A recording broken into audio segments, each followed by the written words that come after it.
Morning Talk on SAFM. Good morning and welcome to Morning Talk, the first of 3 hours of Morning Talk with me, Nayelu Pondona, standing in for Sigele Alom Gabadele. First order of business, apologize for my voice. Seemed to be reading way too much. I was reading for children this weekend, and so the voice took a toll. All right, so we continue with the program. First on the item of agenda, or the agenda items, Dr. Preggs Gamda shares her views on the state of democracy and human rights in the Republic of South Africa.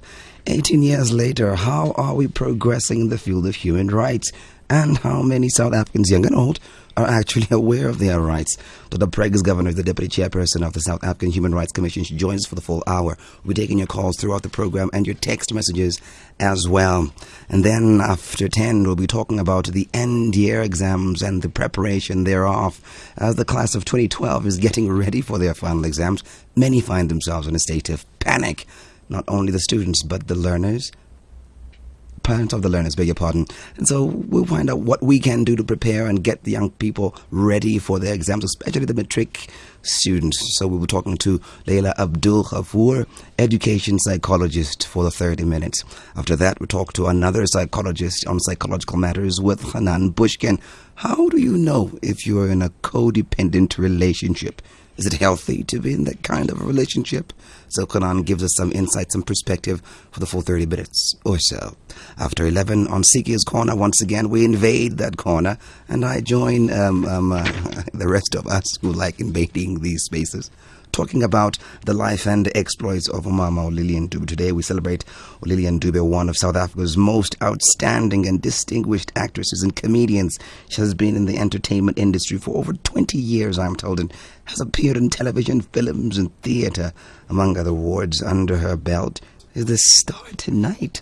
Very well done. That's the Star Tonight Award for the Best Actress, the Astra Award for Best Actress in Drama, and the an Arts Award for Best Actress, as well as a Lifetime Achiever Award, which she received in 2004. She has also used her experience with breast cancer in 2008, if I'm not mistaken, to spread awareness about the disease. So she joined us in the studio for the full hour until we get to the book reading, The Nelson Mandela Story by Anne-Marie Dupree Basdrop, and read by Linda Ninkos. This is our program for today, so feel free to start dialing the numbers 0891 104 207, 0891 104 207. It will not be a very slow program. We have a lot to go through, so we'll start doing that just now. Many think they define the center of everything in life, and yet there's an objective center that exists and belongs to no group. That center is found in the truth. It is this truth we discuss on Sunday Live in the hope of raising the level of social discourse. Join Vuyo Mvogo, host of Sunday Live, every Sunday evening at 6:30 p.m. on SABC1, brought to you by SABC News. Morning Talk on SAFM. On the line, we do have Dr. Preggs Governor. Dr. Preggs Governor is the Deputy Chairperson of the South African Human Rights Commission. Good morning to you, Doctor, and thank you for joining us. Good morning, Naya. Thanks very much for SAFM for having me on the program. Lovely. The biggest worry, somebody handle that, please. The biggest worry we have right now is the issue of human rights, and everyone is talking about the Marikana situation. But I'm sure you have your own list of things that you bemoan as a South African Human Rights Commission. Please take us through them. I think absolutely. I think the Longman Marikana massacre has actually defining human rights today in our country. And I think that the images of human beings being killed in a hail of bullets has ripped through the awareness of people throughout our country and has raised consciousness about the hard truth that the right to life and other constitutional rights are still denied to many who are black, poor, and working class in our country. The Human Rights Commission has a very clear constitutional mandate in terms of promoting respect for human rights, promoting the protection, development, and attainment of human rights, and monitoring and assessing the observance of human rights in our country. In terms of the Constitution, we're also required to ensure that government accounts to the Commission for what is happening around the realization of the rights in the Bill of Rights concerning housing, healthcare, food, water, social security, education, and the environment. And what we are seeing is that while we have the constitutional rights, there is a widespread lack of rights amongst many, many people across the country. In the hearings on water and sanitation that the Commission is having, it's had hearings thus far in Mpumalanga, in Northwest Province, in KwaZulu-Natal, and in Limpopo. And what we are finding is that whilst we are focusing on water as the right to life and sanitation as the right to dignity, we are finding that these are absolutely integrated and indivisible from all other rights, from the right to health, the right to life itself, etc. I'm curious, by making a pronouncement and referring to the Lonmin Marikana situation, are you not preempting what the Farlam Commission is going to come up with? I understand you'll be making some representations there.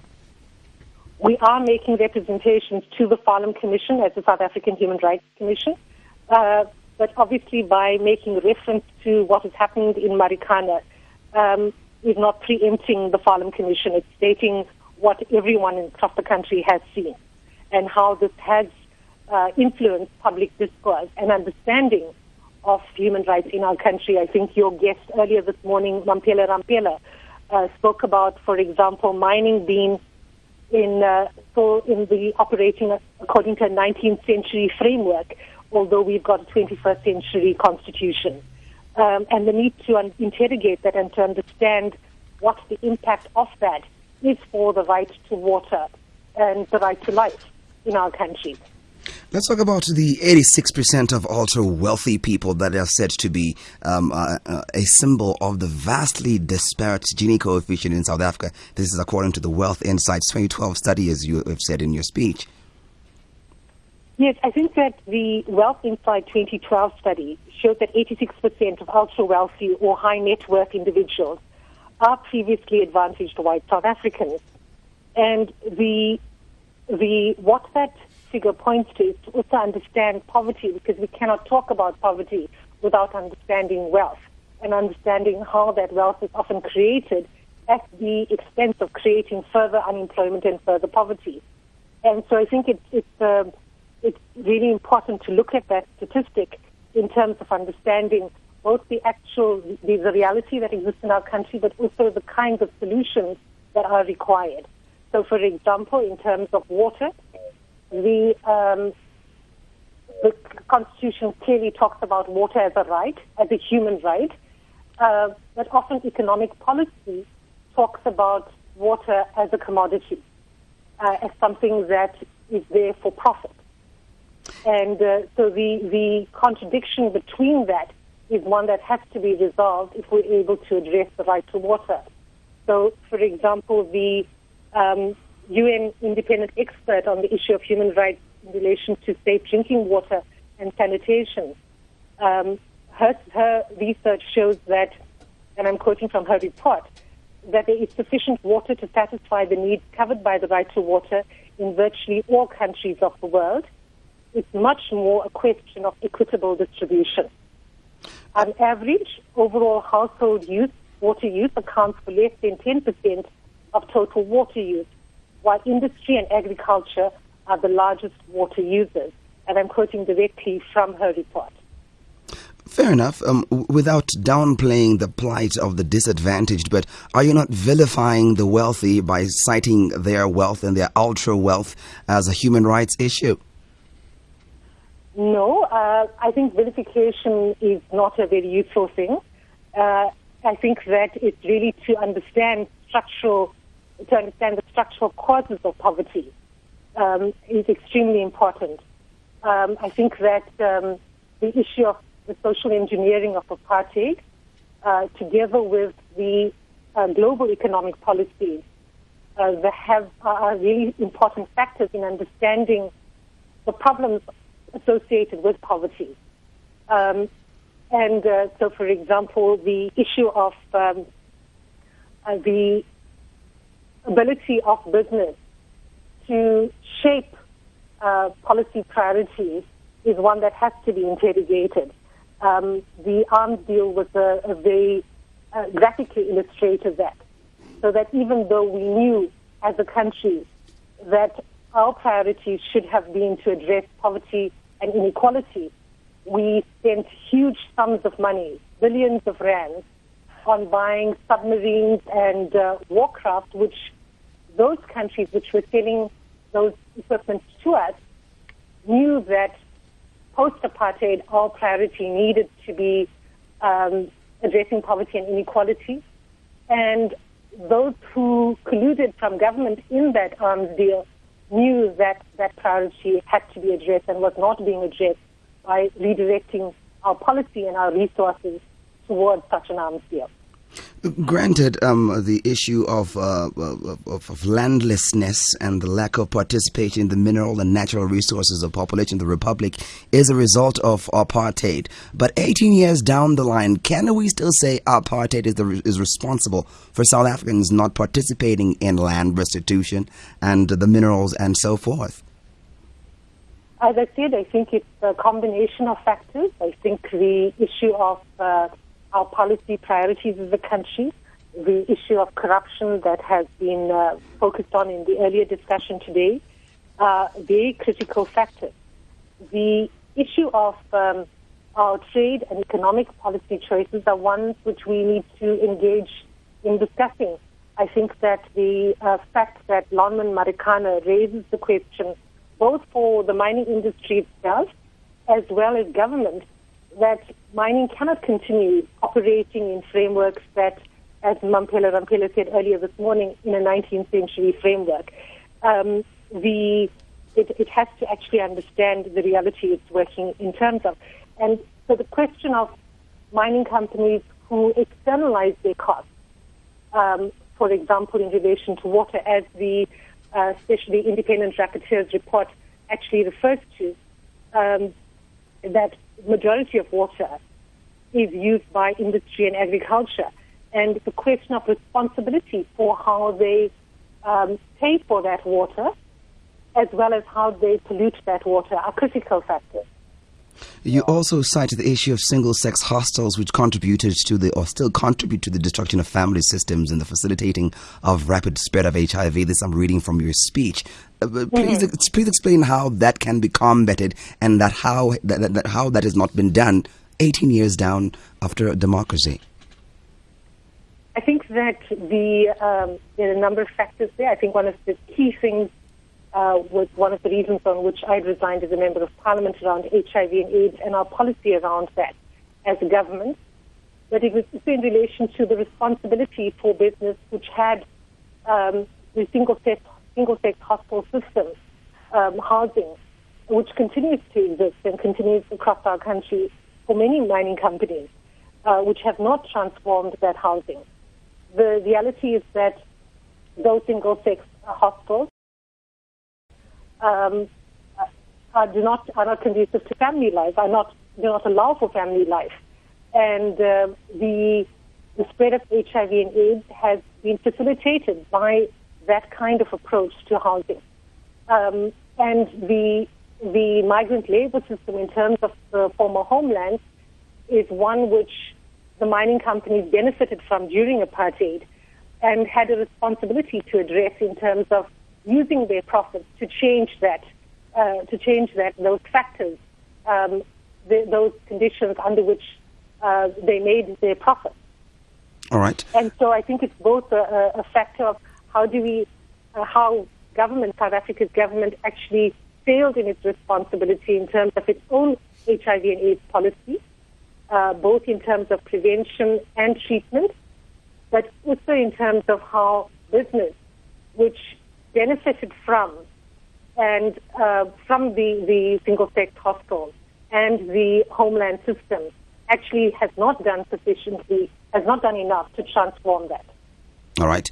We are in conversation with Dr. Pregs Govender. Dr. Pregs Govender is the Deputy Chairperson of the South African Human Rights Commission, talking to us about the path we have traveled since 1994 till date and what has been done, especially what we cite as human rights violations in modern-day South Africa. You probably have your own things that you have cited that you believe are human rights violations, things that we still bemoan as lacking of the dignity of human beings, and things that deprive South Africans of their human rights and the state of democracy. Call us 0891 104 207, 0891 104 207. Feel free to engage the good doctor.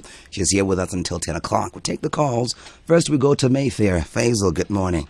Hi, good morning, Naya. Morning, sir. You know, Naya, I just want to ask something to Mrs. Govender. About a year ago, I laid a complaint with the Human Rights Commission about a verse in the Quran that propagated violence against women in a domestic dispute where Muslim men were religiously obliged to beat up their wives in a domestic dispute. Now, about a month ago, I got a finding back from the Human Rights Commission, which effectively says that in a religious dispute, Muslim men are allowed to beat up their wives in that particular case. Now, I'd love to ask Mrs. Govender if she agrees with that particular finding, and why do I have a perception of a bias by the Human Rights Commission when it comes to, for example, a black traditional culture that they so vehemently and opposed to many of the cultures that discriminate against women. But when it comes to Christian, Muslim, and Hindu, for example, religious violation against women, they seem to be pretty silent about it. Is it maybe because there's so many Hindus, Muslims, and Christians in the commission that they're not prepared to speak out against violation of religious beliefs? Faisal, before you go, could you please send us that finding, the findings you received from the commission? I'd love to. I'll do that to you. All right, thank you very much. Thank you very much. Appreciate that, Faisal. Dr. Gavin, I'm hoping you're writing that down. We're moving on to Cape Town. Figila, good morning. Figila, good morning. All right, Figila is still giggling. Let's move on to Johannesburg. Mbomvu. Good morning, Mbomvu. Good morning, Nai. How are you? Well, thank you, sir. Yeah, look, I just want to ask Ms. Gavin something here, just before I comment, especially about the issue of Mr. John Kwelane, and the way the commission handled that matter. You see, I remember a bunch of racists went to meet at 24 carrying placards there to actually protest against the article by JQ, which was actually his opinion on gays and lesbianism. Right now, that very commission actually charged John Kwelane, and right now John Kwelane is supposed to stand trial for that. You see, and which was a freedom of expression, that he was exercising his freedom of expression. You see, but now freedom of expression applies to some and freedom of expression do not apply to some. You see, and I've got a problem with this commission. You see, but just before I leave you now, are you still there? Yes, sir, I'm listening. Yeah, just before I leave you, you see, I just wanted to also make a comment on our democracy and where it is heading right now, you see, because I want to tell you, we have got a problem with this constitution, which seems to have been drafted, during the time the ruling party was teething. In other words, the ruling party was still new in this thing called democracy. And many people resort to this constitution, to justify their racist economic views and everything. Like the opposition party, for example. Mbomvu, I need you to grind to your point, sir. I need to move on to other callers. Yes? Yeah. No, the point I was making is that now we are living in a country that is really heading for a civil war unless we actually start actually redrafting the Constitution and everything. Got it. Thank you very much, sir. What happened at World Trade Center was a big mistake. It has cost people's lives, and then we need to go back to the drawing table and rewrite the Constitution. That's all. World Trade Center? Okay. Let's move on to Johannesburg. Swusizo, good morning. Good morning. How are you? Well, thank you, sir. Yeah, now I'm a human rights lawyer. One of the things that I've found is that the Commission, in as much as it's promoting human rights, but it's not assisting people to enforce their rights.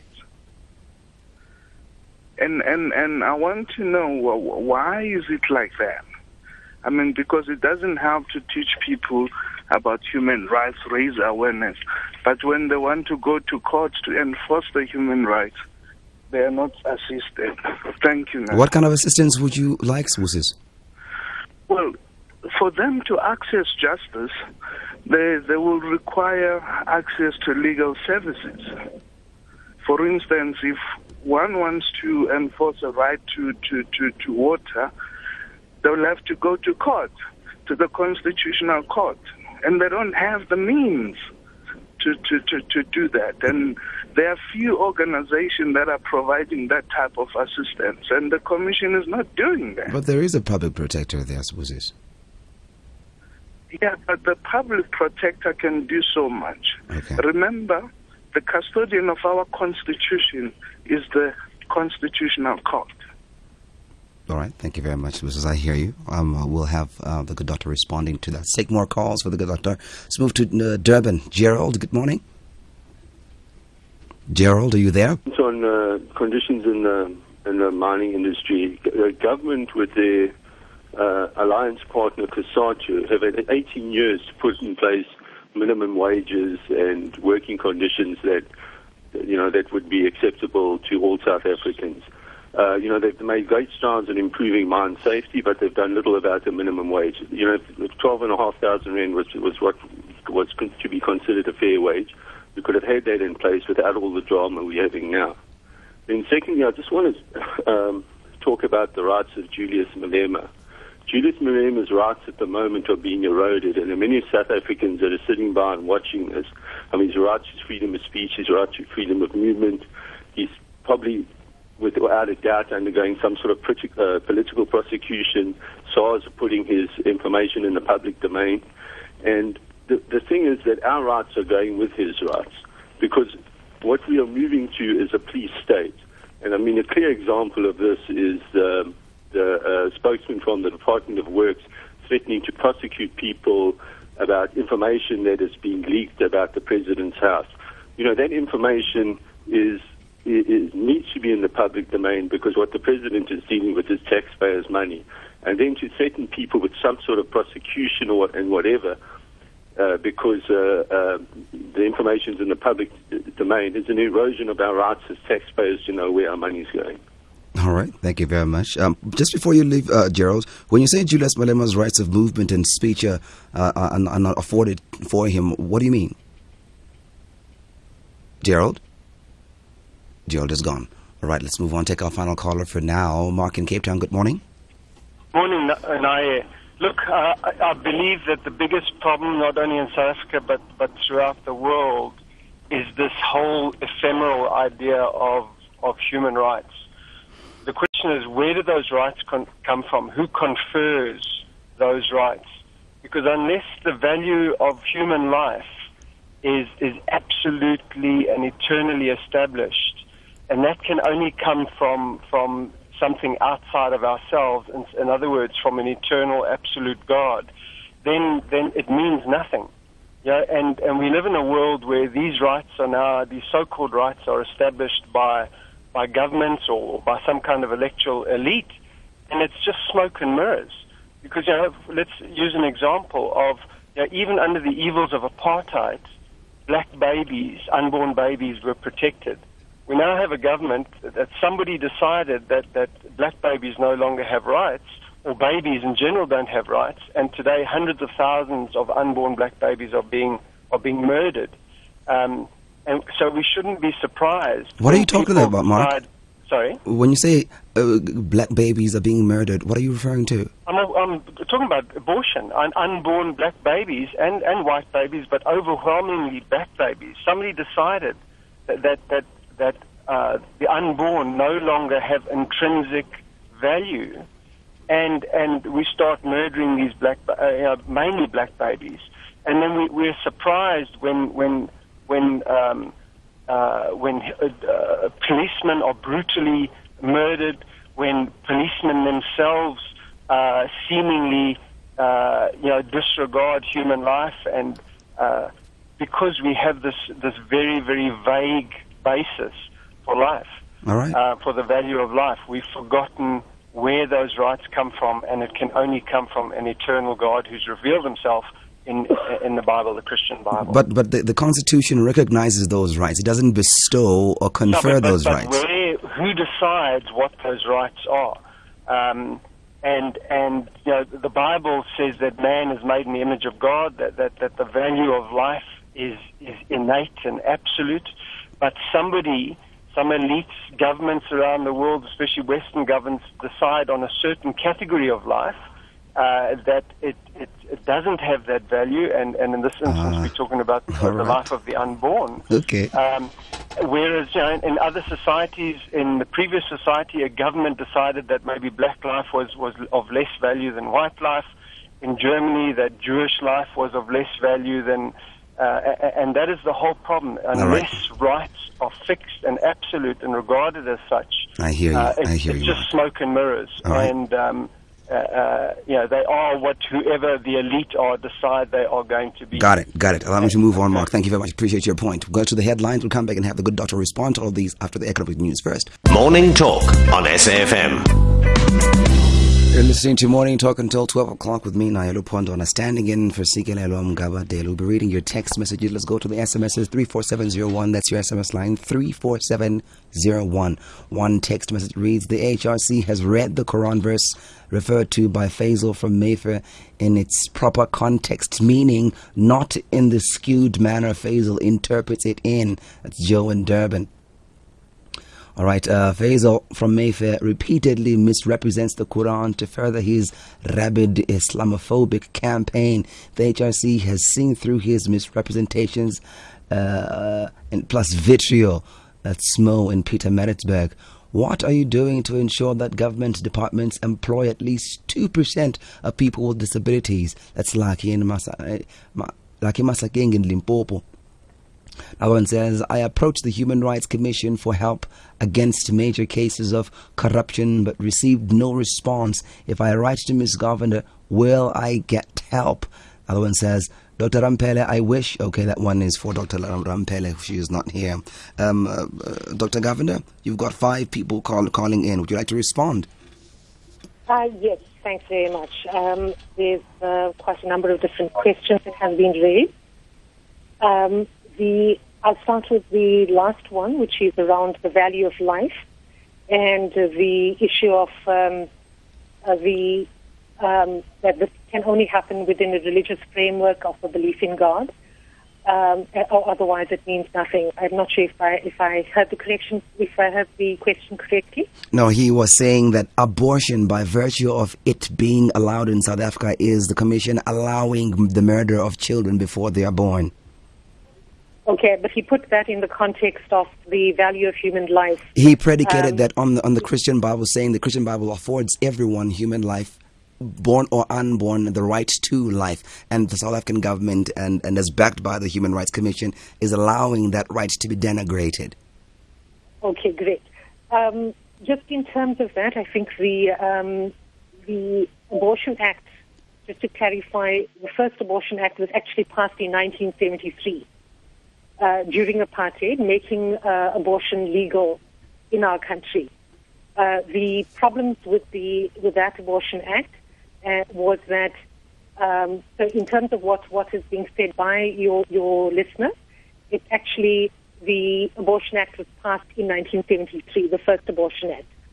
The problem of that Abortion Act was that the only people who were able to access it were largely white and largely middle class or wealthy because of the number of requirements within that act. And most of the people who died from illegal abortions were black women. The Choice of the Termination of Pregnancy Act recognizes, during democracy, recognizes the right to the choice, the reproductive choice. So the choice of termination of pregnancy is located within the broader context of reproductive rights and reproductive choice. It's also located within the context that as a society we have to actually ensure that we give people much greater choices around reducing the levels of violence that exist in our society, particularly in relation to women who are raped, the large numbers of women who are raped in our society, children who are raped in our society, etc. So the right to life, the value of human life, is enshrined in our Constitution, is enshrined in our legislation as an intrinsic right. It's not dependent on what religion you belong to. It stems from the fact that you are a human being, and that human beings have then intrinsic value, intrinsic dignity. The dignity, for example, is enshrined in our Constitution as the first founding value and as a substantive right. In relation to the issue of Gerald and around the minimum wages in mining companies, I think absolutely. I think the issue of Lonmin Marikana raises the question of how do you ensure that the minimum wage is a living wage, is one that takes account of the realities of life in our country. The issue of Julius Malema's rights in terms of freedom of speech, etc., the Commission stands up for the rights of everyone, and everyone's human rights are asserted by the Human Rights Commission without fear or favor. The issue of the President's House and the focus being on the person who leaked the information, the Commission's position around the rights of whistleblowers to actually expose corruption is an important one, and the need for the work of the public protector, for example, to be upheld is critical, so that the public protector is specifically mandated to investigate corruption, particularly within government departments. And and I think she has made an announcement in relation to the public protector investigating the spending in relation to the President's House.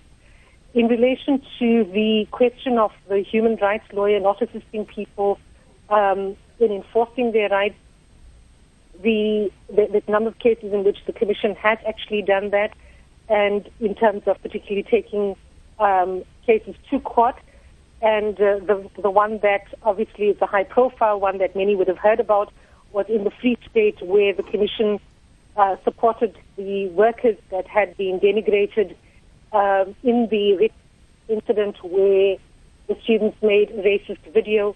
The Commission actually assisted those workers in taking the matter to the Equality Court and ensuring that that justice was done.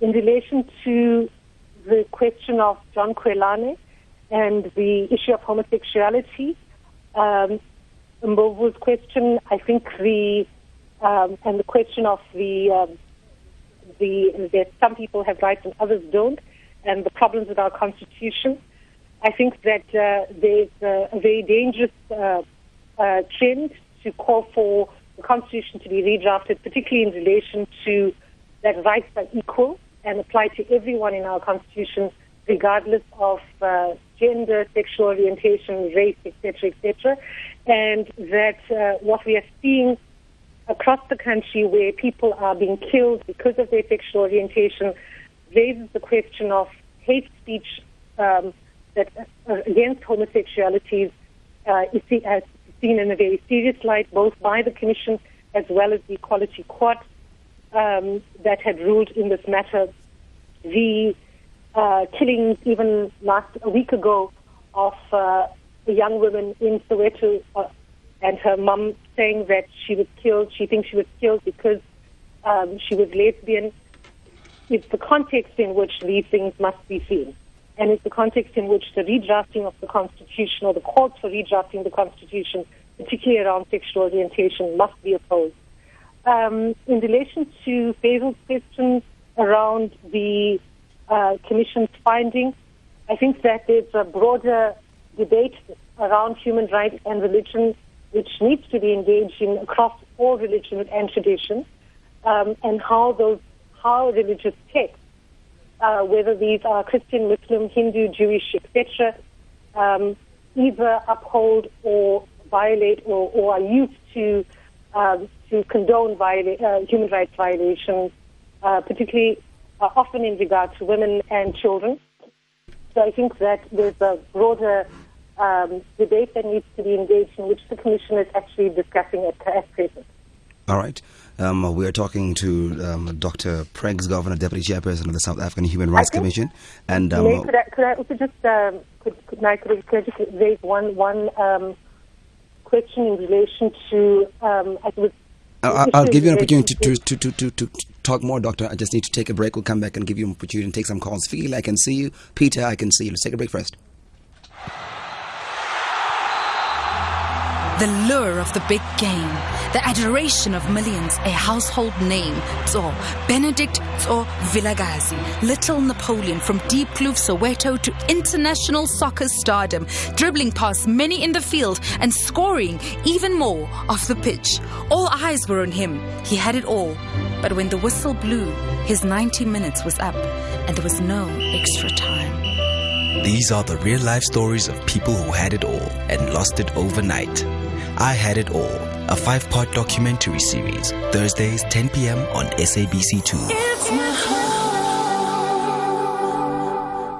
The SABC is inviting potential service providers to submit proposals for the provision of permanent installation of fiber and power cables for broadcasting purposes at Orlando and FNB stadiums. A compulsory briefing session will be held on the 9th of October at 10 in the morning at the FNB Stadium main entrance and at 2 in the afternoon at the Orlando Stadium main entrance. Tender documents are obtainable from the 8th of October 2012 upon receipt of proof of payment of a non-refundable fee of 1,000 Rand made to the SABC Limited at ABSA. For inquiries relating to collection of documents, contact Mimi Lushaba on 011-7144-749. Again, Mimi Lushaba's number is 011-7144-749. For more information, go to SABC's website, www.sabc.co.za. That's www.sabc.co.za. Closing date is the 8th of June, 2012. Morning Talk on SAFM. Okay. All right. We go to Dr. Preggs. Governor, you wanted to say something before I take the calls? I suppose one of the things that I was wanting to focus on in the speech that I've given and in this discussion this morning is really around what is some of the causes that are driving the widespread poverty and inequality that makes people vulnerable to human rights violations, to the violation of their human rights across our country, particularly people who are poor, who often have then very little recourse to justice, to social justice in our country. All right. I want to take some more calls for you. Let's go to East London. Oh, not East London first. Let's go to Joburg. And Peter is in Joburg. Morning, Peter. Hi, how are you? Well, thank you, sir. Good, thanks. Quickly, I just want to raise three issues. Firstly, to the doctor, I think it's very sad in South Africa that you always have people like the so-called professionals and all those kind of people coming to public radios and talking things that are really not there. For example, if you take the whole issue of human rights, the human right in South Africa only exists to those who can afford it and to the so-called white AfriForum group. You take people like the Helen Zille's, they always run to Human Rights Commission when they are insulted. But the same people, they go to the public and call the people of the Eastern Cape economic refugees in their own land when her forefathers were actually the settlers in this country. And the so-called human rights are quiet about it. They're not doing anything. They're not saying anything. And they repeatedly come to our public platforms to rubbish the South African public. And I think it's just unfair. Who are you referring to there, Peter? Who am I referring to when I say what? These professionals. These people who are rubbish. That is on your program now. Sorry? One of them is the one that is on your program. The Dr. Preggs Governor? Yes. What has she rubbished? She's busy talking about human rights and Human Rights Commission that is working. Where is it working? What did that Human Rights Commission did when Helen Zille was calling the people of the Eastern Cape economic refugees? Where was she? All right, we'll have Dr. Governor respond to that. Thank you very much, Peter. Let's go to Fikile in Cape Town. Good morning, Fikile. Hello, Mr. Lupondwana. Thank you guys for taking my call. I'd love to greet you, your producers and the listeners. Mr. Lupondwana, the guy that was just called just now, he is touching one of the points that I needed to touch. Actually, he's been just wrong because of anger he has of being rude. But he's supposed to just focus on the facts just like me. I've got a huge experience with the Human Rights Commission. it helps people based on gender, based on race. Because like here in Cape Town, I've been struggling since 2007 to get my meters fixed. Most like the recent ones, Mr. Qayyum Ahmad in your office, he's very much aware of me. He comes to the radio, and same as Mr. Aik Mangena. He's the last person who was on SAFM. The last time I complained to them about the treatment that I'm actually receiving in the Human Rights Commission in Cape Town. But no, I believe there's a sort of a racism playing or going on within within the Human Rights Commission in the Western Cape. Same applies exactly as a public protector in Cape Town. Same exactly as what's called Equality Court. So we do not have any person to defend us, mostly as black males. So I support the previous caller. So the lady there, Ms. Govender, I'm sorry, ma'am, I'm not going to be rude to you, but you guys, you come into the radio station, but we're just trying to mislead the people, like as if you are helping the people. You help certain people, certain genders, and it depends on who you are for you to be to be helped by the Human Rights Commission. That's my point, and in fact, that's my take. Thank you. Before you go there, Fikile is gone. I wanted to know what exactly the problem is and how he knew that he was being discriminated on basis of gender and race. Brenda is in East London. Good morning, Brenda. Good morning, Naya, and to Ms. Govinda. Naya, you know, we hear so much about human rights, but I've got a copy that I took out of the Star in March 2011 discussing a bill of responsibilities. And we always talk about the rights, but very little is talked about responsibilities.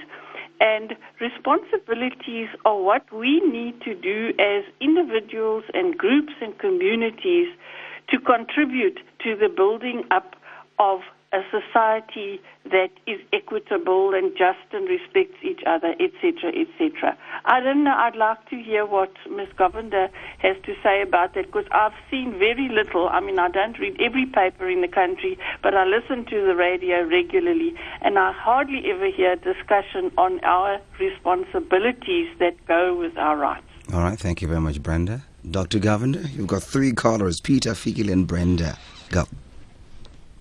I think the first caller in relation to the question of the Commission not being there for the poorest, but only being there for those who can afford it, and reference being made that, or the implication that the Commission favors the Western Cape leadership in this province. I suppose the best way to answer that is to look at the work of the Commission in the Western Cape. So, for example, the work that has led to the initial complaints that led to the hearings that the Commission is having across every province in the country, in the poorest parts of the country, were and on the basis of the report from the Presidency that the Commission had said it needed to be able to say what was happening around every single municipality in relation to the right to sanitation, actually stemmed from two complaints laid with the Commission, one in the Western Cape and one in the Free State. The one complaint was against a DA-run municipality in the Western Cape. The other was against an ANC-led municipality in the Free State. Both municipalities had built unenclosed toilets in open public spaces. The Commission examined both complaints and found both municipalities, both the ANC municipality as well as the DA municipality, guilty of violating the right to dignity, privacy, and clean environment. It ordered that both municipalities enclose those toilets, but what it also did was, apart from identifying the need for local municipalities to take responsibility for having violated those rights, it also asked for a report from national government, from the Presidency, from the Department for Performance Monitoring and Evaluation, to say what is happening in every single municipality across the country in relation to sanitation. That report showed that 16 million people across South Africa do not have the right to sanitation. What we're seeing in the hearings that we're conducting in some of the poorest parts parts of the country. So, for example, the hearing the launch hearing was in Mpumalanga, in Bushbuckridge, and the what we saw there was that in the informal settlements, the DPME said that in Mpumalanga, 84% of people in informal settlements in Mpumalanga do not have access to the right to sanitation. What the Commission has been doing has in those hearings is not just to hear from communities, and most of the hearings, the majority of the time, it's taken up by allowing community members to actually stand up and say what is wrong in every one of the communities in relation to water and sanitation. And people have been saying, for example, that there's a dam right next to our community, but we don't have water. Or that there's the municipality has signed contracts with different businesses to provide X, Y, and Z, but we don't see any of this. And there is corruption. Or that the mining company has polluted the water with acid mine drainage, our children are getting sick, etc. Or that the traditional leader has a lot of power and is abusing the power. So there's a whole range of complaints that are coming up in these hearings. And what we are then saying is to government, who we have asked to be present at each of these hearings, from local, provincial to national, we've asked them to listen very closely to what people are saying and then to give very specific responses. Not to be talking in general terms, not to be providing the fancy PowerPoint and then leaving the hearing, but actually sitting right till the end of the hearing and then at the end of the hearing responding with very clear plans, within very clear time frame, with clear understanding of what is the budget allocations that they're working with, how they're going to address budget problems if they can't deal with it in a poor municipality, how they're going to actually ensure that they're going to utilize the resources that exist from national, provincial to local level, and how they're going to do that without trade-off on other socioeconomic rights. So those are some of the things that are happening in the Commission being able to hold account those who are supposed to be responsible for human rights, who have the resources and the constitutional mandate to do that in terms of government at local to national level. And in terms of that, the people are saying across all the hearings, the communities are saying to us, we don't care whether it's who's in charge, whether it's ANC or DA. We don't care whether it's local, provincial, or national. We don't care whether it's one section of a department or another section of a department. Government has to get its act together. Government has to sit together and work out how they're going to solve these problems and answer to us in terms of how they're going to fix the problems without blaming each other. And so those are the kinds of practical ways in which the Commission is working around this. And it's actually then having follow-up to the hearings to actually enable people to know how to use the Access to Information Act to be able to get the information they require on specific things. So, for example, in the last hearing in the Northwest... Dr. Governor, allow me to take a breather there. I'll give you the last word just before we conclude our conversation. First, I want to read some text messages. 18 years is not a Panashe. Most great nations took centuries to build themselves. Let's not be hard on ourselves. That's Lucky and Twane. Ernst says European farmers in Escort desiccated African graves. The Human Rights Commission says that they can't do anything. And Joe says the Human Rights Commission has... Okay, we're done with that. So we go take a breather and come back and give the good doctor an opportunity to conclude this conversation. Morning Talk on SAFM. On a scale of 1 to 10, Dr. Governor, what do you give South Africa's human rights standard on a scale of 1 to 10? I think South Africa's got great constitution. It's got excellent laws and policies in many areas. It's got excellent institutions in terms of things such as the Constitutional Court, the Human Rights Commission, the Public Protector, etc. There are a range of organizations in civil society which are doing excellent work. There are many committed and talented people across our country who are working for human rights every day. In whether it's grandmothers who are, taking their pensions and using part of it to make vegetable gardens, and that they feed people who are HIV positive in their community, who are very ill. there's a lot of goodwill in our country to be able to change things and to address human rights. I think what we are dealing with is structural problems to a great extent, and the issue of the collusion and corruption of people, whether they are in government or in civil society, in organizations, away from our policy priorities in terms of addressing poverty and inequality, which actually has deepened the lack of access to human rights. So I think that we have to address the problems not just simply on as individual, isolated, fragmented problems, but approach them in a systemic fashion, in the way in which, for example, as the Commission with a specific mandate is trying to do, not just to look at the problems in isolation of each other, but begin to see how can we link these questions of, for example, the lack of toilets in one particular area to across the country. But it's Dr. Govender, our time is up. How do we change our mindset? All right, our time is up. Changing mindset is a big problem. All right, that's how we conclude our conversation with Dr. Prangs Govender, who's the Deputy Chairperson of the South African Human Rights Commission. Human Rights Commission. Human Rights Commission. Human Rights Commission. Human Rights Commission. Human Rights Commission.